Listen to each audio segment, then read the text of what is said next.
Here are the best content creation strategies for businesses.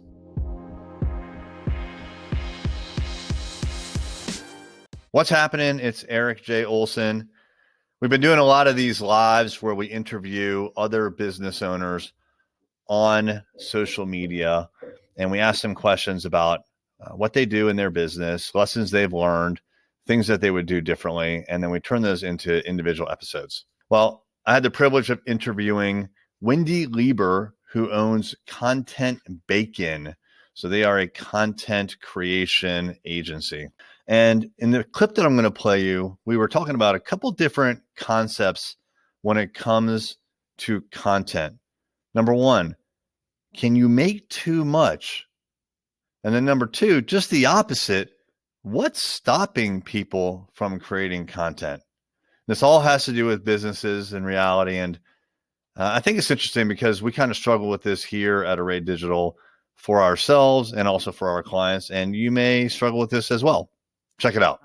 I think in the world of content, more is better. And, I wouldn't worry about being overbearing, or I think, again, as long as you're producing quality content, more is better. Our attention spans today are, just getting, shorter and shorter. So as soon as someone sees something of yours, they go on to something else and they've forgotten. So you have to stay out there and you have to, continually be producing great content. And so I think that's just one of those things that people worry about, but unnecessarily. I think, listen, if you've done a lot of content and you're seeing a negative result, then yeah, maybe you need to look at that. But if you're worrying about doing too much content and you haven't done too much content, then do too much content, and get to that point, because again, in the game of content, more is better. And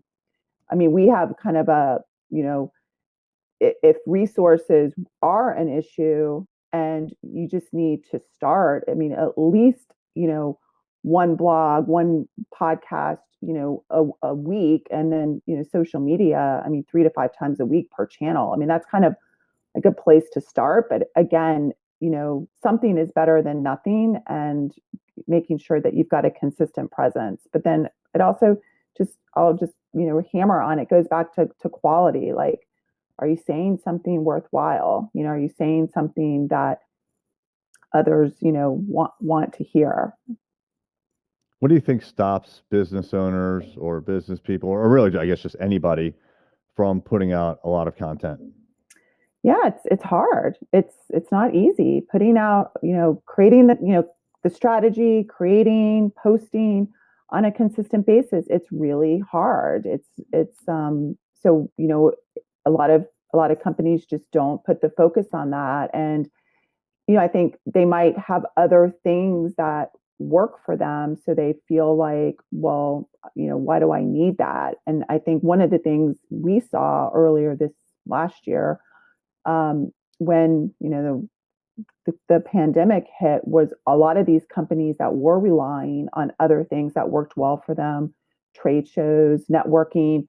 When that was no longer available, they realized, wow, like, I've been neglecting my digital presence for so long, I better invest in that. So I think that's what gets in the way. It's just priorities. And, again, as business owners, sometimes you just only have, so much focus to put certain places. And, you may just feel like that's not where I want to put my attention until something like a pandemic hits. And you're like, shit, like I'm not showing up anywhere. And I think most companies, most entrepreneurs know how important it is. But again, because it's hard to do on a consistent basis. And then finding if you are going to outsource it, finding a reliable resource, having a long-term focus. The content game is not direct response. It's not, let me do this and see the results immediately. You're building an asset. And so you have to have that mindset and understand that that's part of the game. It's not like, let me do this for a couple months, see if it works, and if it does, I'll keep going. It's like, you got to understand content is key, and it's going to be just part of my plan ongoingly. Hey there, it's Erik J. Olson. I wanted to let you know about my book, Million Dollar Journey: How to Launch a Seven-Figure Business. This is the story of what it took for me to go from freelancer with no clients, no employees, no revenue, to growing a $1 million business. It took me 8 years, and I made a lot of mistakes. And all of those mistakes, and more importantly, lessons learned, are in this book. And we have chapter takeaways, 5 to 15 takeaways that you could apply right now to your business.